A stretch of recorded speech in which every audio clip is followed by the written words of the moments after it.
warahmatullahi wabarakatuh. Halo semuanya, kami dari kelompok 3 akan menampilkan sebuah video pembelajaran tentang harga pokok atas produksi bersama. Selamat menyaksikan. Oke, pertama, bahas dulu tentang produksi bersama. Apa sih produksi bersama itu? Jadi, produksi bersama itu tuh terjadi ketika satu proses produksi itu bisa menghasilkan lebih dari satu barang secara bersamaan. Jadi, bukan satu bahan, satu barang, tapi satu bahan bisa jadi beberapa barang.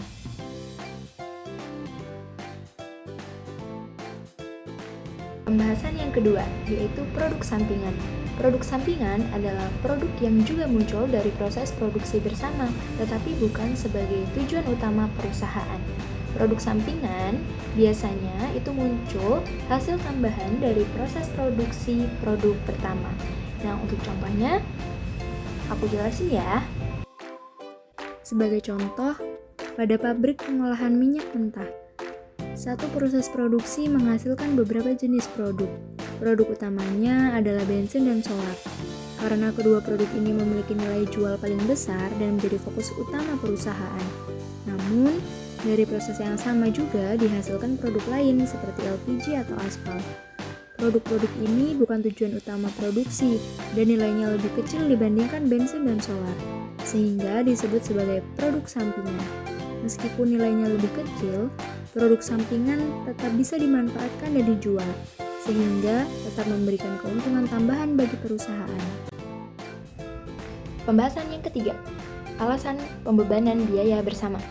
Pembebanan biaya bersama adalah cara membagi biaya produksi yang muncul ketika sebuah perusahaan itu mampu menghasilkan lebih dari satu produk dalam satu proses yang sama. Pembebanan biaya bersama itu dilakukan supaya harga pokok tiap produk bisa dihitung dengan adil dan akurat sehingga perusahaan dapat menetapkan harga jual yang tepat. Oke, yang selanjutnya, kenapa sih biaya produksi itu perlu dibebankan? Yang pertama, supaya diketahui biaya tiap produk. Yang kedua, untuk menentukan harga jual. Yang ketiga, untuk penyusunan laporan keuangan. Yang keempat, atau terakhir yang pastinya adalah untuk pengambilan keputusan. Selanjutnya, metode pembebanan biaya bersama. Dalam akuntansi biaya, produk bersama adalah dua atau lebih produk yang dihasilkan secara simultan dari satu produk proses produksi yang sama. Beberapa metode alokasi biaya yang umum digunakan yaitu meliputi metode nilai jual relatif atau relative sales value method, yang kedua metode unit fisik atau cycle units method, dan yang terakhir itu metode rata-rata tertimbang atau weighted average method. Selanjutnya, di sini saya akan memberikan contoh soal, yaitu Karunia Corp memproduksi produk 3 produk gabungan yaitu X, Y, dan Z dari proses produksi bersama. Biaya produksi bersama untuk tahun tersebut adalah senilai Rp80.000. Berikut adalah tambahan informasinya. Untuk produk X, unit yang diproduksi adalah Rp25.000, nilai pasar pada titik pisah adalah 1,50. Untuk tambahan biaya dan nilai pasar jika diproses lebih lanjut, yaitu ada nilai pasar yaitu 1,20 dan biaya tambahan 3.500, lalu bobotnya 2,5. Untuk produk Y, unit yang diproduksi adalah 10.000, nilai pasar pada titik pisah adalah 3,00, dan tambahan biaya dan nilai pasar jika diproses lebih lanjut, yaitu nilai pasar senilai 2,00 dan biaya tambahan adalah 2.000, dan untuk bobot 4,0. Untuk produk Z, unit yang diproduksi adalah 5.000, nilai pasar pada titik pisah adalah 5,50, untuk nilai pasarnya adalah 2,50, dan untuk biaya tambahan 1.500, dan untuk bobot adalah 3,0. Diminta, hitunglah alokasi biaya produk bersama dan harga pokok per unit dengan menggunakan metode nilai jual relatif dengan nilai pasar diketahui pada titik pisah dan metode nilai jual relatif di mana nilai pasar diketahui setelah titik pisah, lalu diminta metode unit fisik dan metode biaya rata-rata tertimbang.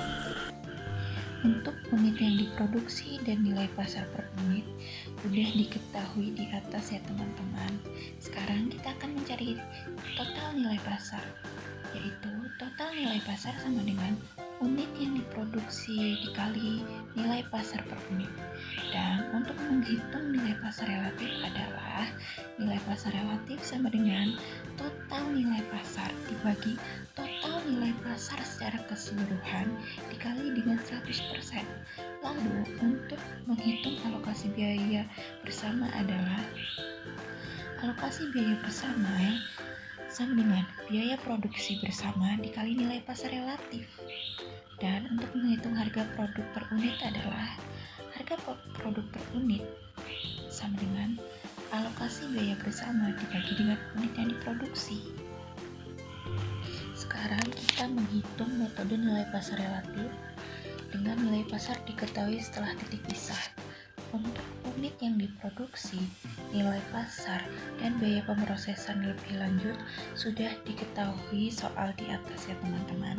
Sekarang kita menghitung total nilai pasar hipotesis, di mana total nilai pasar hipotesis sama dengan unit yang diproduksi dikali dengan nilai pasar dan dikurang biaya pemrosesan lebih lanjut. Lalu untuk menghitung nilai pasar relatif adalah nilai pasar relatif sama dengan total nilai pasar hipotesis dibagi total nilai pasar hipotesis secara keseluruhan dan dikali dengan 100. Dan untuk menghitung alokasi biaya bersama adalah alokasi biaya bersama sama dengan biaya produksi bersama dikali dengan nilai pasar relatif. Dan untuk menghitung harga pokok per unit adalah harga pokok per unit sama dengan alokasi biaya bersama dibagi dengan unit yang diproduksi. Sekarang kita akan menghitung metode unit fisik, di mana unit yang diproduksi sudah diketahui di soal di atas ya teman-teman. Dan untuk menghitung proporsi unit fisik adalah proporsi unit fisik sama dengan unit yang diproduksi per produk dibagi total unit yang diproduksi secara keseluruhan lalu dikali dengan 100. Untuk menghitung alokasi biaya bersama adalah alokasi biaya bersama sama dengan proporsi unit fisik dikali dengan total biaya produksi bersama. Dan untuk menghitung harga pokok per unit adalah harga pokok per unit sama dengan alokasi biaya bersama dibagi dengan unit yang diproduksi. Dan metode yang terakhir kita akan menghitung metode biaya rata-rata tertimbang, di mana untuk unit yang diproduksi dan bobot sudah diketahui soal di atas ya teman-teman.